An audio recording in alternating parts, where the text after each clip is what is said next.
आप लोगों ने देखा होगा सन्यासियों को, सिर मुड़ाए रहते हैं, दंड कमंडल लिए रहते हैं। तो उन सन्यासियों के लिए स्त्री से भिक्षा मांगना वर्जित है वेद के अनुसार। तो जब मैंने रोका था कि किसी स्त्री से भिक्षा नहीं मांगना, तो मेरी आज्ञा का उल्लंघन क्यों किया? बस यही अपराध, बाकी और कोई अपराध नहीं। लेकिन वही गौरांग महाप्रभु दूसरी ओर अपने सगे नित्यानंद जी से कहते हैं, 2 ब्याह कर लो तुम, एक भी नहीं 2 ब्याह कर लो। और गौरांग महाप्रभु के आदेश से नित्यानंद जी ने 2 ब्याह कर लिए। अब लोगों ने देखा तो उन्होंने कहा, देखा देखा, नित्यानंद के 2 ब्याह करवा दिए और तुम कहते हो चैतन्य महाप्रभु भगवान के अवतार हैं। सबने मजाक बनाया चैतन्य महाप्रभु का। और जब वो चले गए संसार से, तब लोगों ने कहा, ओ गौरांग महाप्रभु वो तो राधा के अवतार थे। अब सब मानने को तैयार हैं, गधे भी मान रहे हैं। तो महापुरुषों की कोई भी बात हमें समझ में नहीं आ सकती, इसीलिए बुद्धि से समझने की चेष्टा ही मत करो। बुद्धि का सरेंडर करो। जैसे भगवान इंद्रिय मन बुद्धि से सर्वथा परे है, ऐसे ही महापुरुष भी इंद्रिय मन बुद्धि से सर्वथा परे है। अरे भगवान के लिए आपको बताया ही गया है कि बड़ी से बड़ी बुद्धि भी भगवान को जानने में समर्थ नहीं हो सकती। इंद्रियेभ्य परा हि अर्थार्थेभ्यश्च परम मनः, मनसस्तु परा बुद्धिर बुद्धेरात्मा महान परः, महतः परम अव्यक्तम अव्यक्तात् पुरुषः परः, पुरुषान् न परम किंचित सा काष्ठा सा परागति। कठोपनिषद पहले अध्याय की 3री वल्ली का 10वां एवं 11वां मंत्र। गीता भी यही कहती है, इंद्रियाणि पराण्याहुरिन्द्रियेभ्यः परम मनः, मनसस्तु परा बुद्धिर यो बुद्धेः परतस्तु सः। 3रे अध्याय का 42वां श्लोक। राम स्वरूप तुम्हार, वचन अगोचर बुद्धि पर, अविगत अकथ अपार, नेति नेति नित निगम वद। बुद्धि से परे हैं वो। राम अतर्क्य बुद्धि मन बानी, मत हमार अस सुनहु सयानी। रामायण। इसीलिए कोई जान ही नहीं सकता भगवान को। कैसे जानेगा? अपाणि पादो जवनो गृहीता, पश्यत्य चक्षु सशृणोत्य कर्णः, सवेत्ति वेद्यम न च तस्यास्ति वेत्ता, तमाहुरग्र्यं पुरुषं महांतम। श्वेताश्वतरोपनिषद 3रे अध्याय का 19वां मंत्र। न च तस्यास्ति वेत्ता, उसको जानने वाला कोई नहीं है, कोई नहीं जान सकता भगवान को। वेदाहं समतीतानि वर्तमानानि चार्जुन, भविष्याणि च भूतानि माम तु वेद न कश्चन। गीता 7वें अध्याय का 26वां श्लोक। मुझे कोई नहीं जानता अर्जुन।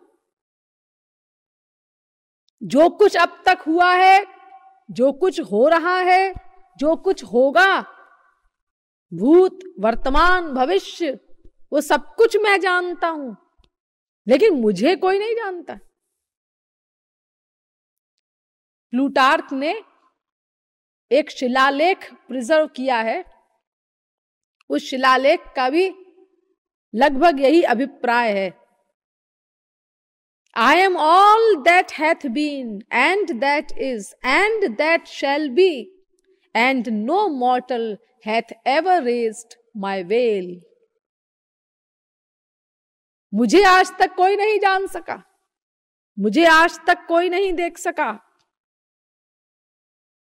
एक फिलोसोफर हुआ है, उसका नाम है कार्लो कैरेटो। उसने बहुत सुंदर वाक्य कहा है, don't try to reach God with your understanding, that is impossible. Reach him in love, that is possible. भगवान को बुद्धि से समझने की बिल्कुल चेष्टा मत करो।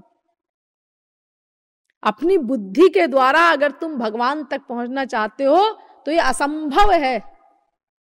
प्रेम के द्वारा उस तक पहुंचना संभव है। तो भगवान और महापुरुष ये दोनों एक हैं।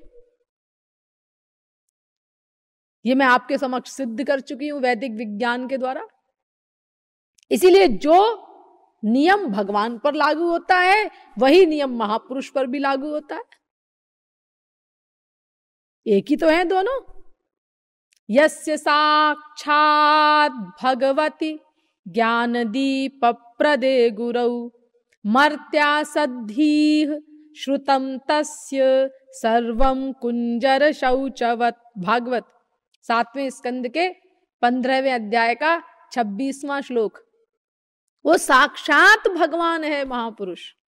एष वै भगवान साक्षात् प्रधान पुरुषेश्वरः योगेश्वरैर्विमृग्याङ्घ्रिर्लोकोऽयं मन्यते नरम। भागवत 7वें स्कंद के 15वें अध्याय का 27वां श्लोक।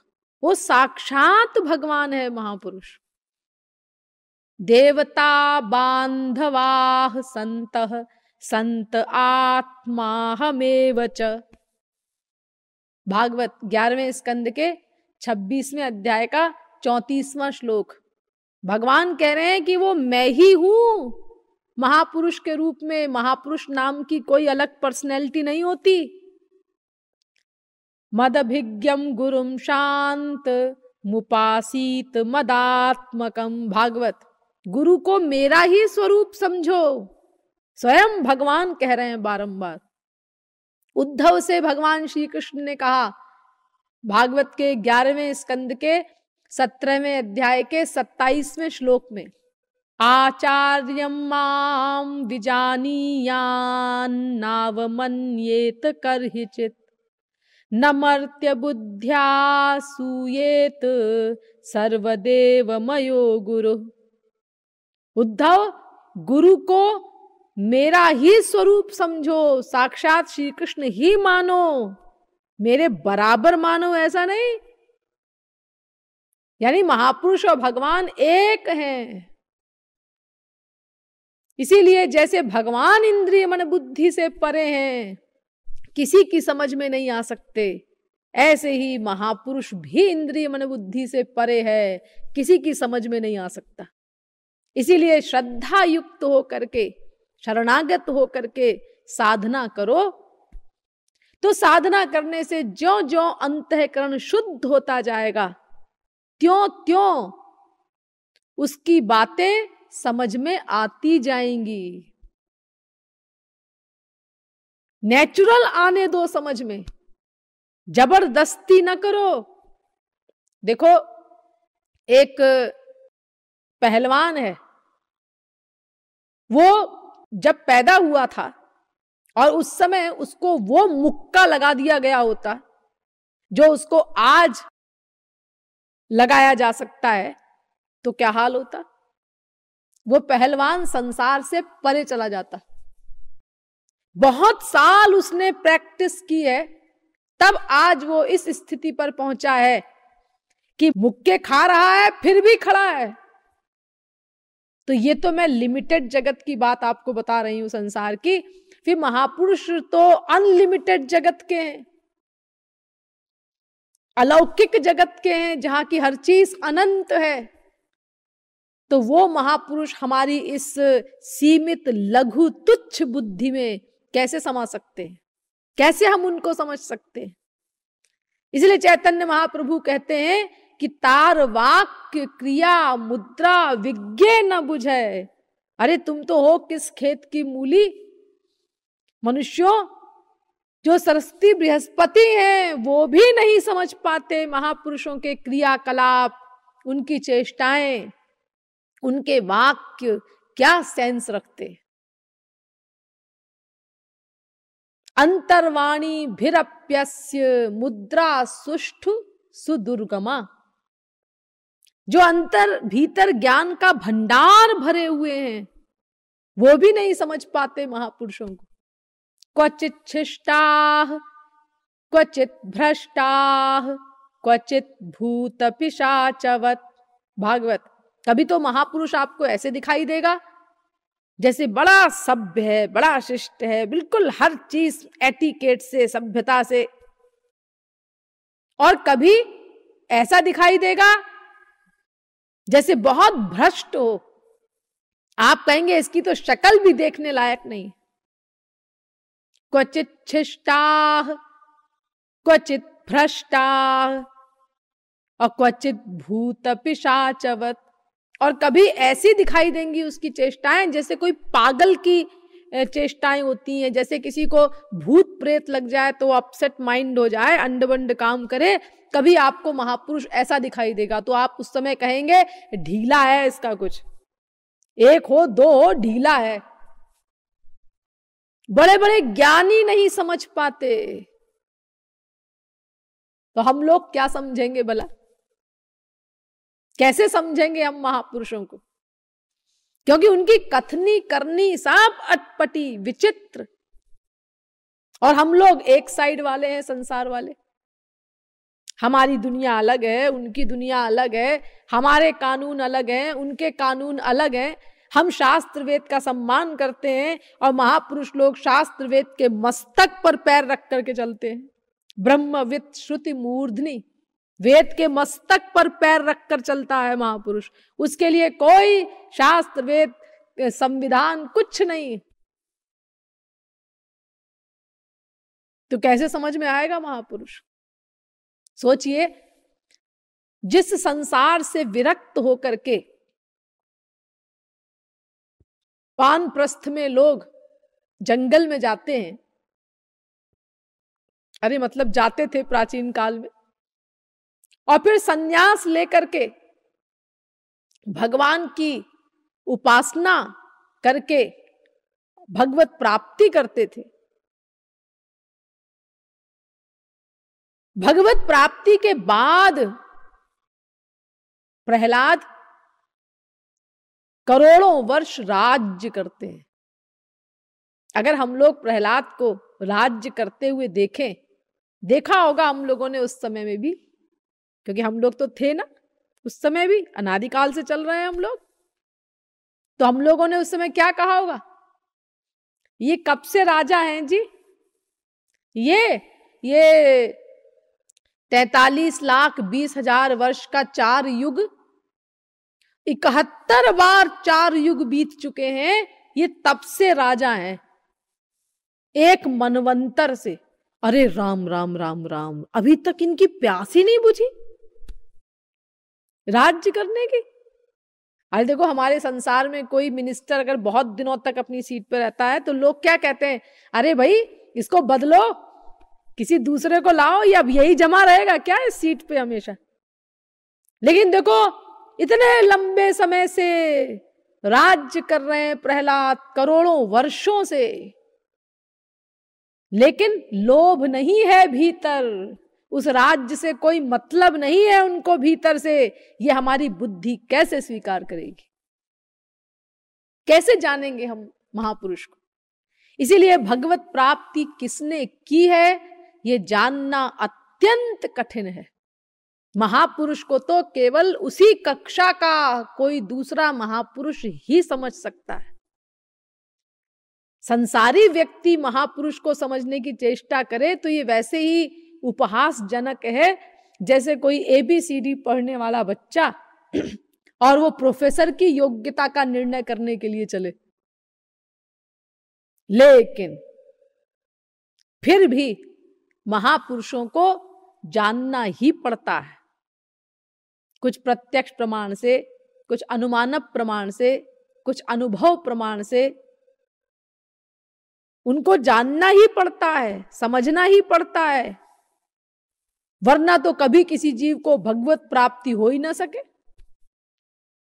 क्योंकि शास्त्रों वेदों का चैलेंज है, गुरु बिनु भव निधि तरई ना कोई, जो विरंची शंकर सम होई। अरे ब्रह्मा शंकर के बराबर भी कोई काबिल हो जाए तो भी बिना गुरु के माया निवृत्ति नहीं हो सकती, भगवत प्राप्ति नहीं हो सकती। लेकिन भगवत प्राप्ति हुई है, अनंतानंत जीवों को हुई है। अरे अभी देख लो 400-500 वर्ष में तुलसी, सूर, मीरा, कबीर, नानक, तुकाराम आदि कितने एग्जाम्पल हुए। तो इन लोगों ने भी अपने गुरु को पहचाना होगा, तभी तो फिर उनके शरणापन्न हुए और उनकी बताई हुई साधना की। उस साधना के द्वारा और उन गुरुओं के सहयोग के द्वारा उन्होंने एक दिन भगवान को पाया। तो जब एक काम एक आदमी कर सकता है तो हम लोग भी कर सकते हैं। तो उन लोगों ने अपने गुरु को कैसे पहचाना, उसी नियम के अनुसार हमें भी चलना है, निराश नहीं होना है। तो उन तरकीबों में से कुछ तरकीबों को मैं आप लोगों को समझाऊंगी, बताऊंगी। सबसे पहली बात तो महापुरुष को पहचानने में यह ध्यान में रखनी चाहिए कि हम कभी किसी से सुन करके किसी को महापुरुष न माने। क्योंकि अगर हम किसी से सुन करके किसी को महापुरुष मानते हैं तो क्या होगा, उसके कहने से हमने महापुरुष मान लिया और कल को उसने अपना जजमेंट बदल दिया और कह दिया अरे अरे कुछ नहीं जी, सब फालतू है, वो तो नंबरी बदमाश है, तो हम भी उसको वैसा ही मान लेंगे। और न केवल हम महापुरुष से वंचित रह जाएंगे, अपितु नामापराध में भी गिरफ्तार हो जाएंगे उसके साथ। इसीलिए कभी किसी से सुन करके किसी को महापुरुष न मानो, स्वयं अच्छी प्रकार से देखभाल करके समझ करके ही हमें किसी को महापुरुष मानना चाहिए। क्योंकि देखो संसार में 90% लोगों का लक्ष्य महापुरुषों को मानने में होता है कि इनके द्वारा हमारे सांसारिक स्वार्थ की सिद्धि हो, धन मिले और संसार की कामनाएं पूरी हो। मान लो किसी के घर में कोई महापुरुष आया और उसको कोई बहुत बड़ा संसार का लाभ हो गया, तो फिर वो उस महापुरुष की पराकाष्ठा की प्रशंसा करने लगता है। अरे अरे वो तो अवतारी महापुरुष है, वो तो साक्षात भगवान का ही अवतार है, ऐसी ऐसी बातें करता है। लेकिन दोबारा महापुरुष आया और प्रारब्ध के अनुसार उसकी कोई हानि हो गई संसार की, तो वो गाली देने लगा महापुरुष को। जिसको भगवान का अवतार मान रहा था अब उसको इंसान भी मानने को तैयार नहीं, क्योंकि उसका नुकसान हो गया।